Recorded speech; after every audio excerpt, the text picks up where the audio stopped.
Thank you, class. Thank you, next is class of 1960, I believe.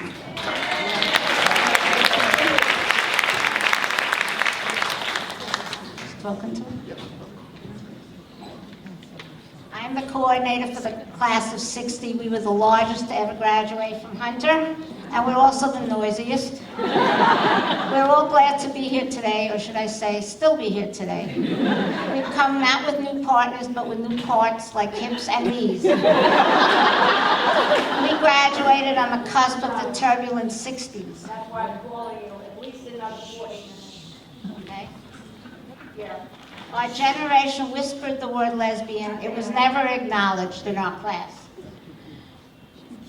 We took advantage of our Hunter education. We became professors, teachers, lawyers, doctors, psychiatrists, singers and actors, and we have one mermaid. Even today, at 73, she performs in the Golden Fins in the manatee shows in Florida.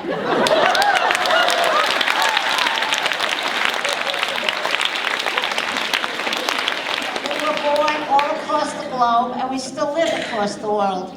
One of our classmates is in China today speaking about her birth in a Jewish colony in China during World War II. We were the children of survivors of World War II. What draws us together is our friendships and the education we received at Hunter and the experiences there. If you'll excuse us, we must leave now. We've had a bus waiting for half an hour. Thank you very much.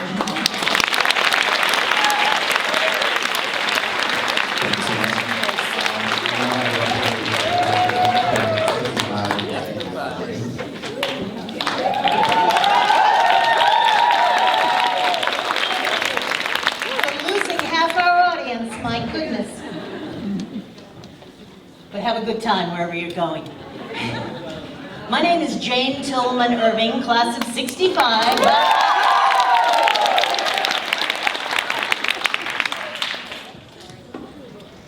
In our annals begins, it sometimes happens that strange and separate worlds in their random motion through the sky meet at a single point. For 190 of us, that point was 68th Street and Lexington Avenue at Hunter. Most of us were 11 years old, the best and brightest of our schools, who'd passed the test, been lionized, praised, and now here we were to spend the next 6 years together.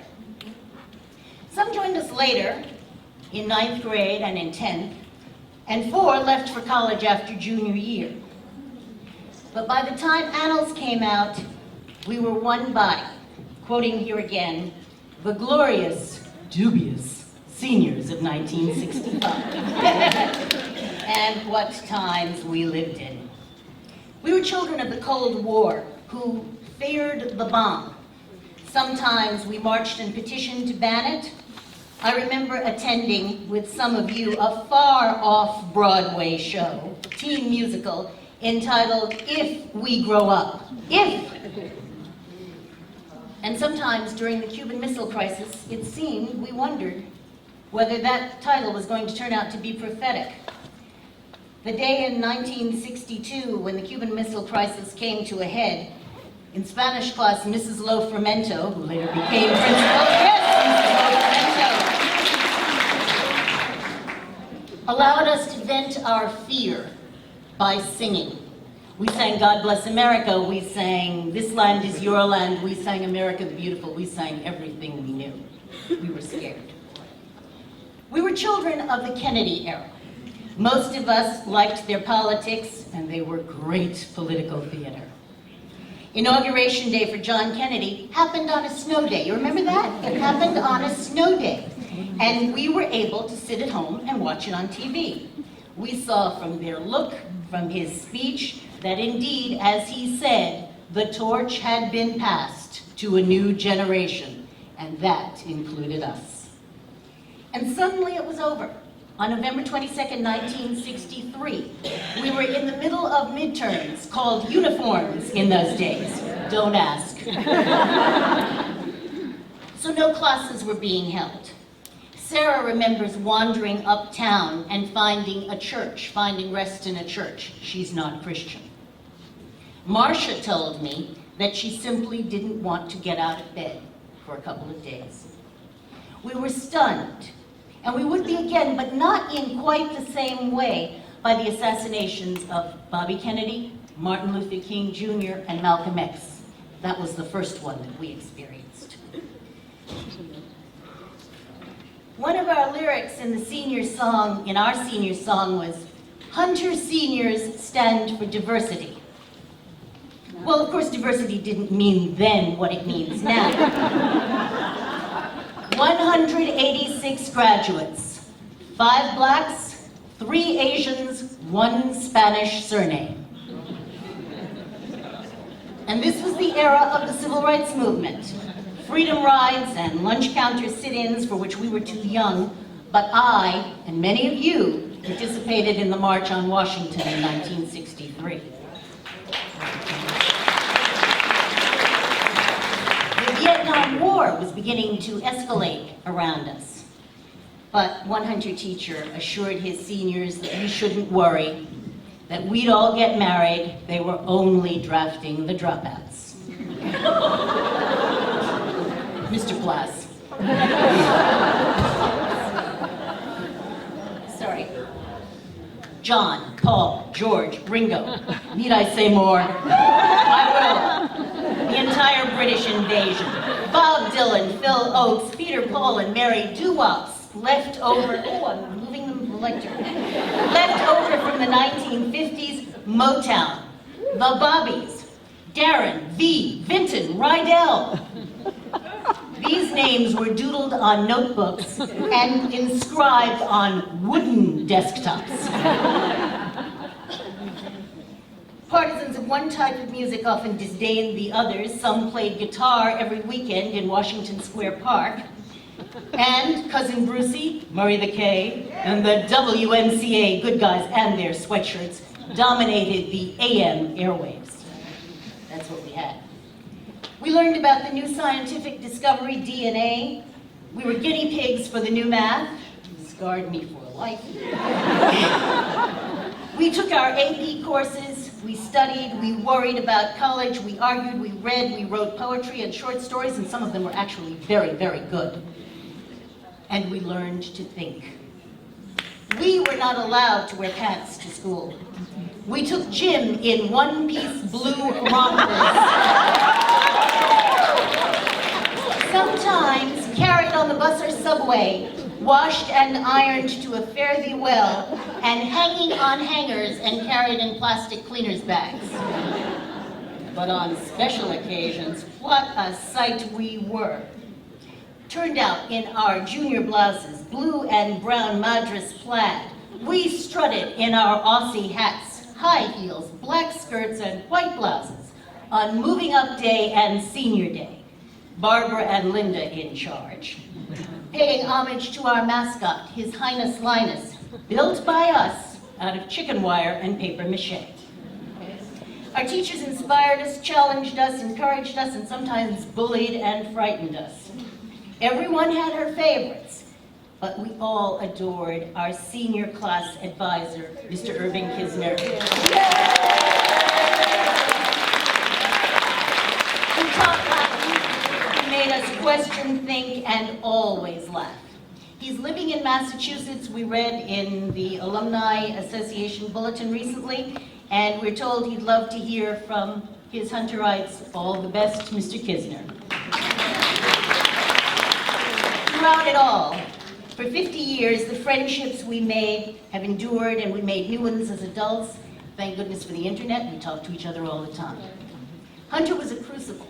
We were tested, we were forged, fully prepared for the rigors of college and beyond.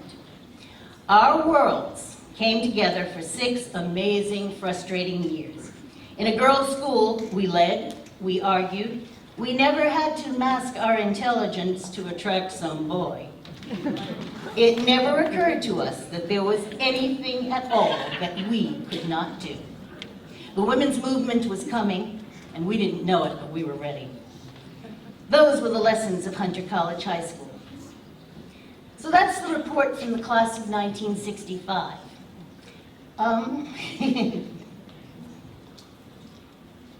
We will see you in 5 years, and 10, and beyond.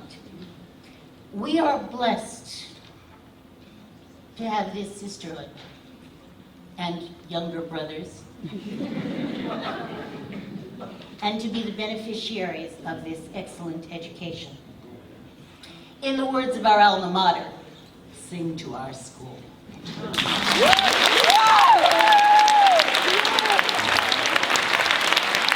I'd like my classmates to come up, Jerry and Frank, and we're going to sing our senior song.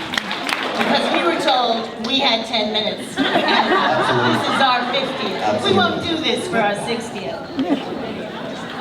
Right. Let's do it from here. Let's do it from here. What?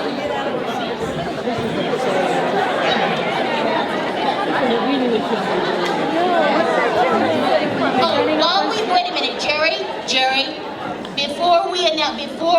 before we sing our song, I want to announce that we have exceeded our goal. We have contributed more than $12,000 to the Hunter College High School Alumni Association.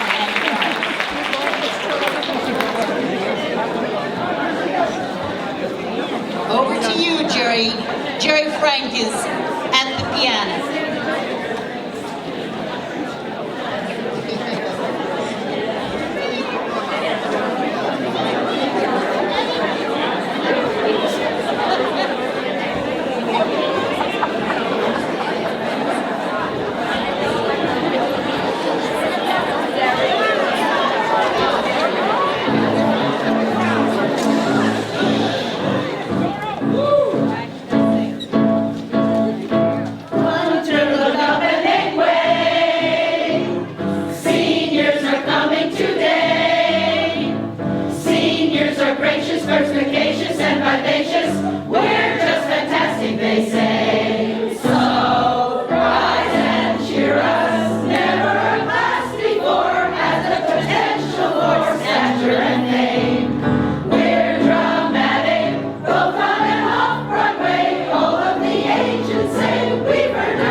Thank you very much.